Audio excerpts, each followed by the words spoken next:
Here's an intriguing game, the Chris Peterson Bowl. Boise State and Washington square off in the Mitsubishi Motors Las Vegas Bowl. Chris Peterson's final game with the Huskies will be against the school that gave him his first FBS job. In our Northwestern Mutual from Plan to Play, the PlayStation Fiesta Bowl will pit Ohio State against Clemson. Ryan Day seeking to become the first head coach since Woody Hayes in the 1955 Rose Bowl to win their first bowl game as Buckeyes head coach. We quadruple checked that. It seems odd, but it's true.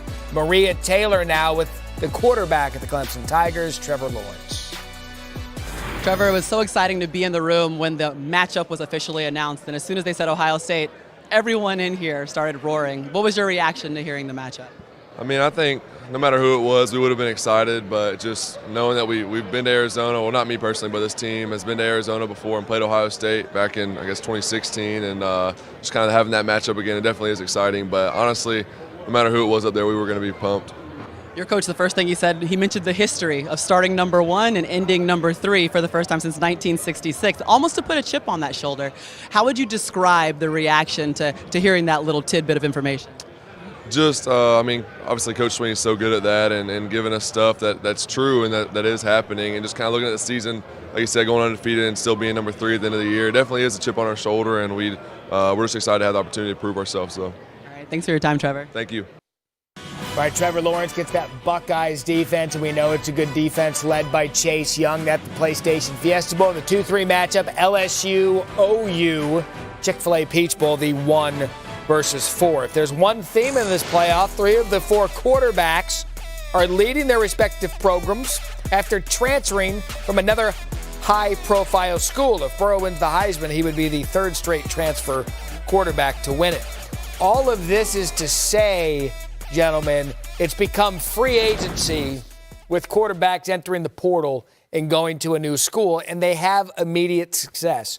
Good or bad for college football? I don't love it because I feel like if you abandon ship, we just saw 8 names, but there are a lot more than 8 guys that go into the transfer portal on a regular basis. So the likelihood of you reemerging at a place and having an incredible career is a lot smaller than that of you going somewhere else and then falling off into going AWOL and no one ever sees or hears from you again. There's a million examples of that, but I do think what's remarkable about that is all those high-profile transfers. The one that stands out, Joe Burrow naturally.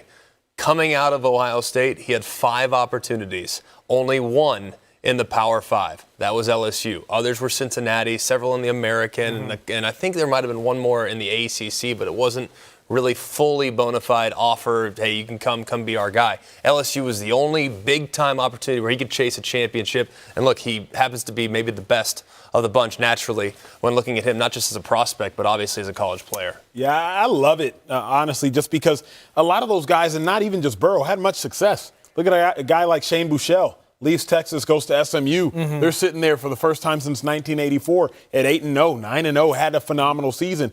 You look at even Kelly Bryant, started off the season hot, obviously ended up fizzling as of late.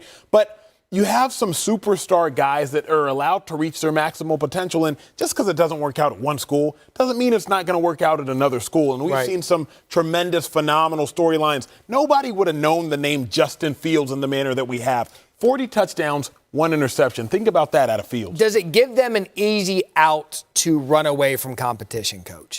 It does. That doesn't mean that's what they're all doing, but it absolutely does. I don't love it, but I understand it. Yeah. You know, I think our infatuation with the immediate, and these kids, if they're not accessing immediate success, look somewhere else rather than look within. I think that can be poisonous. And I think you make a great point. There's so many that enter the transfer portal that we don't hear about them anymore, rather than sticking to it.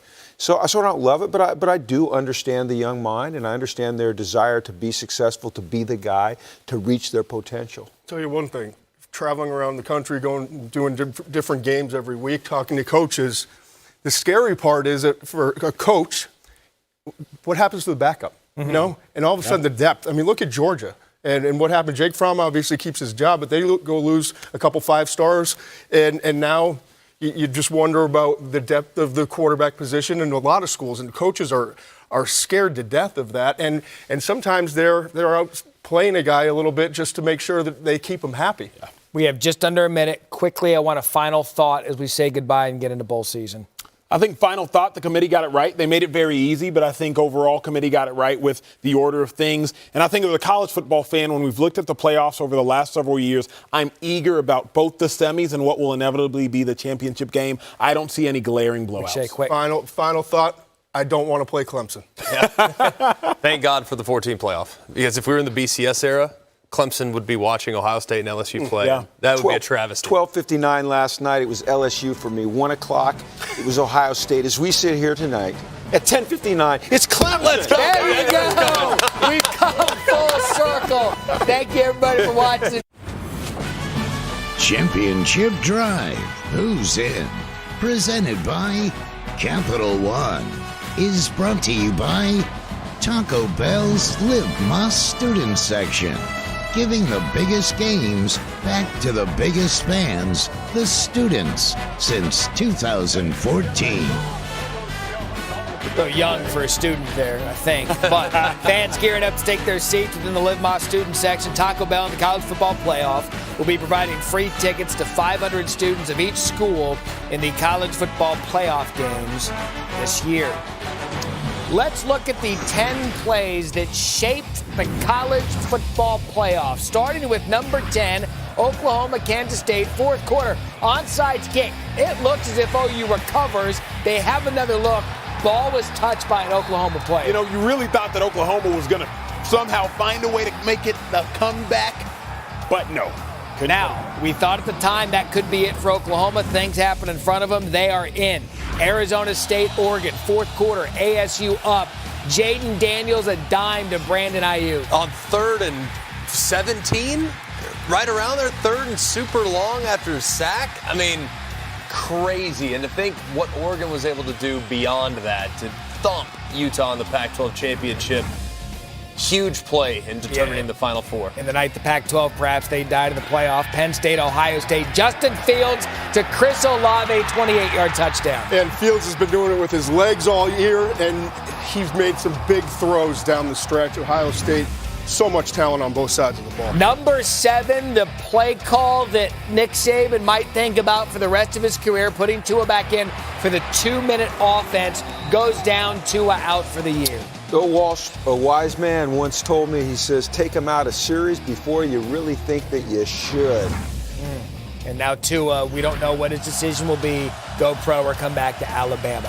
LSU, Texas, fourth quarter, LSU up. Joe Burrow to Justin Jefferson, ball game. 3rd and 17, game on the line, ice in his veins, to the house, seals the dub in DKO. Guys, help me out if we've heard this before. Alabama, Auburn, kicker. McElroy, all you. I'm good. McShay? Josh Bulovis off the upright, and Auburn wins the Iron Bowl. That knocked Alabama out of the playoff. Big 12 championship game, Ramondre Stevens in overtime, 5-yard touchdown. Yeah, and I'll tell you what, Baylor hung around and they fought, but Oklahoma just had a little bit too much in this one.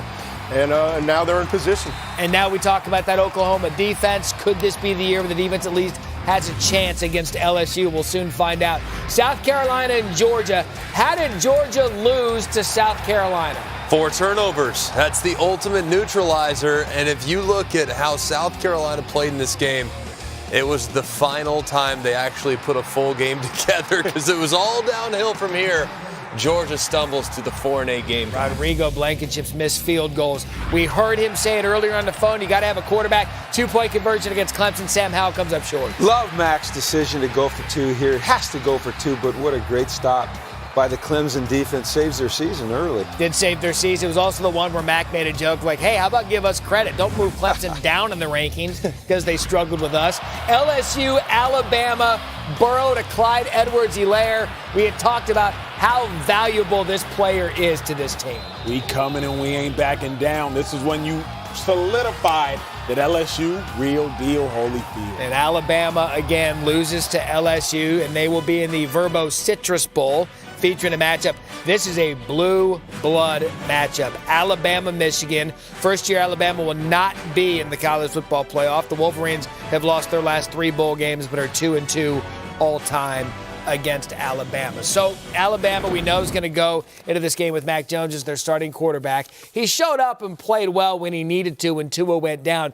What does he need to do now? Because the future, it appears, is his for the foreseeable future, and he gets a good defense in Michigan in this bowl. Yeah, depending on what happens with Tua, obviously still a decision to be made by the outstanding quarterback. But Mac Jones has played really well. I mean, if you look at his performance against Auburn, he gave him a chance. Now, he's got to eliminate that catastrophic mistake. 2 pick sixes that ultimately determined their fate. And frankly, the one that was off the back of Najee Harris's jersey, that's just flat out unlucky. But he's got to continue to stay within the offense. He's got great playmakers around him, and he's going to be going against an excellent defense that did struggle against Ohio State, but was playing really good football in the final 5 or 6 games of the year. So it should be a great challenge, an incredible matchup between 2 blue bloods. Don Brown's Michigan defense was playing really well, as you said. 4 games they reeled off those 4 wins, and they were giving up 11 points in those on average in those 4 games, and then 56 gets dropped on them against Ohio State. So how do they bounce back? Which team's motivated in this game, too? That's one of those we talked about with Kazarian earlier about you look at the motivation in this one. Do you have a lot of Alabama guys who are looking forward to the draft? Do they even play in this one? Same for Michigan. But at least if we're looking on paper with the 2 programs that we have now, it's a really good matchup. Yeah, when I look at, assume all things are full strength because I don't want to speculate who will or who won't play. What Michigan struggles with is speed, right? If you keep them in a telephone booth in the box, in the trenches, they're fine. It's all good. But you see, they struggle with a team like Ohio State because Ohio State has elite speed and elite athleticism. Well, I think the fastest team, specifically at the wide receiver position in the country, is Alabama. Whether Ruggs, whether Judy, whether Waddle, you name it. So that's where they struggle. Now it's just up to Mac Jones. Can he deliver and not turn the ball over? Because as a defender, I'm thinking, this dude's giving them away like Christmas gifts. So as a defender, I'm trying to get one. But if he delivers to his playmakers, I think Alabama can take it handily. And he's got playmakers. Waddle, Judy, Ruggs, Smith. I mean, they're all over the place. All he has to do is, like you said, is not make the catastrophic error. Just manage the game. I hate the term manage the game for a quarterback, but really take care of the football, make good decisions. Don't try to do too much. Protect the football. Get it to your playmakers. And I think the challenge for Michigan is like you said, is for Jim Harbaugh, getting his team back. Osh, your point about motivation, I think that great teams are filled with great players that are internally motivated. That's my idealistic vision of football. But there is a reality to it as well. But I think these 2 coaches are uniquely qualified to make sure their teams are pointed in the right direction, looking at the right things, focusing on the right things, and they'll be ready to play in this game. Both teams will. I think one thing, too, that Alabama and Michigan fans, look, this is Shea Patterson's last game. How is he going to finish? And then he's kind of had an up-and-down career, but you look at the last month of the season, he was starting to ball. He was really starting to feel comfortable in this RPO-based Josh Gaddis attack. He looked like the guy we always thought he'd be. However, it didn't come to fruition in the biggest game of the year. Can he finish on a high note? And then conversely, Alabama just gave up upper 40s against Auburn. That defense with 4 true freshmen that have started games for them, how much do they grow in the 15 practices in spring ball? And will that unit collectively look a lot better than they did at times in the regular season? Alabama, Michigan, just one of the bowl games we're looking forward to. So many slates and so many good games, including the Capital One Orange Bowl with Florida taking on Virginia. Florida 3-0 all time in the Orange Bowl. Virginia making its first New Year's 6 appearance. What about Minnesota? They're going to row the boat against Auburn in the Outback Bowl. Minnesota has won 3 straight bowl games while the Tigers are coming off a bowl win last season. The first all-time meeting between Penn State and Memphis in the Cotton Bowl. Memphis making its first Cotton Bowl appearance. Penn State is making its 4th, but its first since 1975. Much more coming on Championship Drive.